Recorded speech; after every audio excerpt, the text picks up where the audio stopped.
সাধারণ সাহাবী নয়, যিনি পয়গম্বরের খাদেম ছিলেন। হযরতে আবু যর গিফারি, হযরতে আবু যর গিফারি খাদেমে খায়রুল বশর,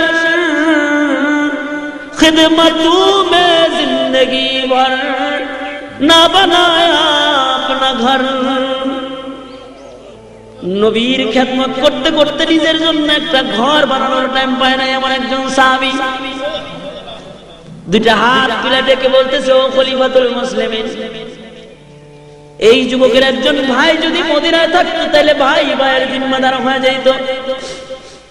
খলিফাতুল মুসলিমিন পয়গম্বরের মুখে নিজ কানে শুনছি, আল মুসলিমু আখুল মুসলিম, মুসলমান মুসলমানের ভাই। রক্তের বন্ধনের দরকার নাই, কোরআন শরীফের বন্ধন আছে আমাদের মধ্যে। সুবহানাল্লাহ জোরে কোন, আর জোরে চিল্লায় কোন সুবহানাল্লাহ। একটা ছোট্ট একটা ঘটনা শুনাই, তারপরে বাকি তরজমা তখন করে ফেলাম। মদিনাতুল মুনাওয়ারা থেকে 350 মাইল দূরে এক যুবকের বাড়ি। যুবক যাইব মদিনাতুল মুনাওয়ারায়, রওনা দিছে। 350 মাইল মরুভূমির পথ পাড়ি দিতে হবে, পাথর পিচ্ছিল পথ, বন্দুরগিরি পথ, পাহাড়ি অঞ্চল, মরুভূমির রোদ্রের ভিতরে পার হয়ে 350 মাইল পার হইলে তারপরে মদিনা। এত দূরে তার বাড়ি।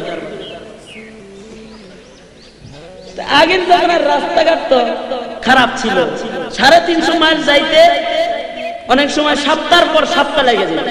পাহাড়ি এরিয়া, বিশ্রাম নিত, আবার যেত, আবার বিশ্রাম নিত, আবার যেত। মরুভূমি তো রোদ্রের বেলায় চলা যেত না, রাত্রে চলতো, যদ্দূর আগায় রাত্রে আমদানি। আর মরুভূমিতে চললেই ক্লান্ত হয়ে যেত অল্প সময়। এই নওজোয়ান যুবক, এক যুবক 350 মাইল দূর থেকে মদিনায় যাত্রা আরম্ভ করছে। মোটামুটি 150 মাইল চলে গেছে, অর্ধেক রাস্তার বেশি অতিক্রম করছে। প্রায় দিনের বেলায় খুব ক্লান্ত হয়ে গেছে, দিনে সফর করছে। তো মনে মনে একটা খেজুরের বাগান তালাশ করতেছে। যদি খেজুর গাছের ছায়া পাওয়া যায় তাহলে বাগানে নিরাপদে একটু ঘুমাইলাম। সামনে যাই দেখে একটা খেজুরের বাগান, ভিতরে ঢুকে নিজের উটটা খেজুর গাছের গোড়ায় বাঁধা নিজে ছায়ার মধ্যে ঘুমাইছে। ক্লান্ত মানুষ, শুইতে দেরি হয়েছে, ঘুমাইতে আর দেরি হয় না। কিন্তু এই উটটা খেজুর গাছের গোড়ার থেকে ছুটে গেছে, দুর্বল বাঁধানো হয়েছে, হাঁটাহাঁটি করতেছে। উট এমন জায়গা দিয়ে হাঁটতেছে যে জায়গায় চারা বুনছে, চারা খেজুর গাছের চারা চাষ করতেছে যেখানে, ওইখান দিয়ে উট হাঁটা শুরু করছে। খেজুরের বাগানের মালিক ক্ষিপ্ত হয়ে গেছে। বুড়া মানুষ লাঠি বর দিয়ে হাঁটে। এই বেচারা আইসা চারার ভিতরে সে যায় তো আর ওটা আনতে পারে না, এই জন্য